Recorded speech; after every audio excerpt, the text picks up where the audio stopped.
Children, today we are going to revise changing states of matter.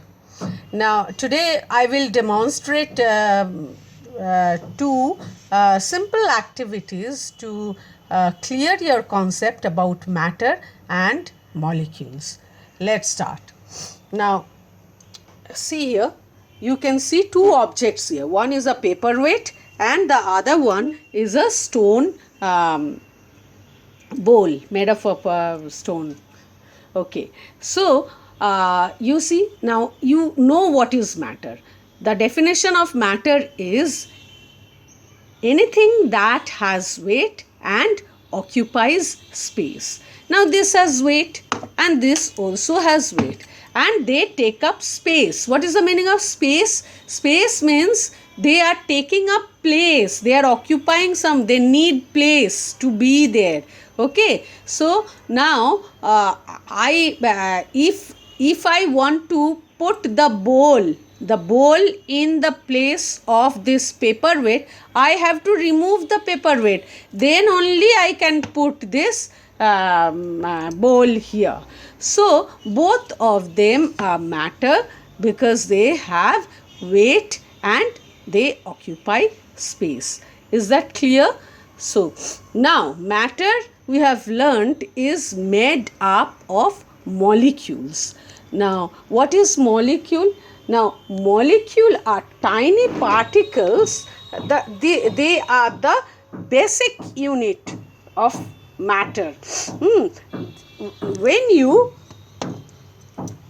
I have, can you see this? I have some sugar crystals in this bowl. Now if I take a grinder and grind it, it becomes powder. The sugar becomes, sugar is also matter, isn't it? So the sugar becomes powder. I can keep doing, see, it's becoming powder now. I can grind it more. I grind it more and it becomes powder. So if I keep grinding and breaking it into smaller and smaller and tinier particles, a time will come when you will not be able to see the particles with your naked eye, and yet those tiny particles will retain all the characteristics of sugar. That is, it will make your milk sweet like sugar. What is the characteristic of sugar? The best known characteristic of sugar is that it gives sweet taste to whatever you eat, isn't it? It has a sweet taste, so it will retain that sweet taste, yet those tiny particles you will not be able to see with your naked eye. Those tiny particles, that still retain the characteristics of that object, of, in this case, which is, it is the sugar, is called molecule. So I hope you understood this. Children, in this video I am going to discuss the molecular arrangement of solid, liquid and gas. Now you can see these circular pieces, these round pieces you see. These pieces I have imagine that they represent molecules. Now see how the molecules are arranged in a solid. They are tightly packed together, they are touching each other almost, and there is very little space between them. This space, the space between the molecules, is called intermolecular space. What is it called? Intermolecular space. It is very small here, very little here. Can you see? It is very little, and they are tightly packed together. That is why solids have fixed shape. It is very difficult to disrupt their shape unless you break them.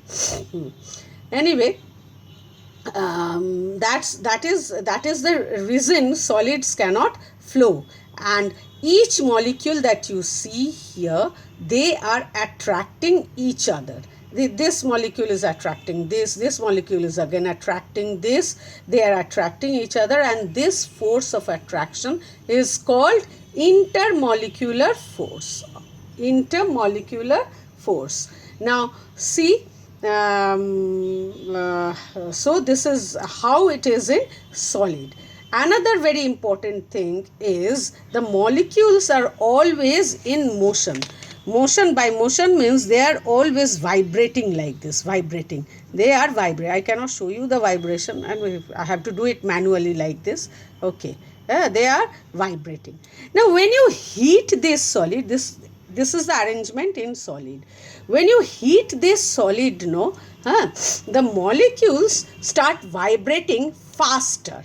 When they vibrate faster and they heat like this. They heat the other molecules. So the distance between the space between the molecules increase. See the intermolecular space increases.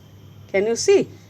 Now look at the arrangement. Lot of intermolecular space, and they are moving, they are vibrating also.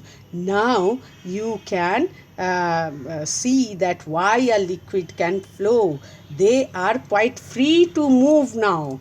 That is why the molecules, lot of space between them, and now this layer can flow over this, slip over this layer, and that is why a liquid can flow. It is no more a solid. Now it has become a liquid. How? Because we heated it. When we heat it, the molecules become energetic, more energetic, and start moving vigorously like this. Now if you continue heating it, then they start vibrating more vigorously, and they spread out like this. They spread out.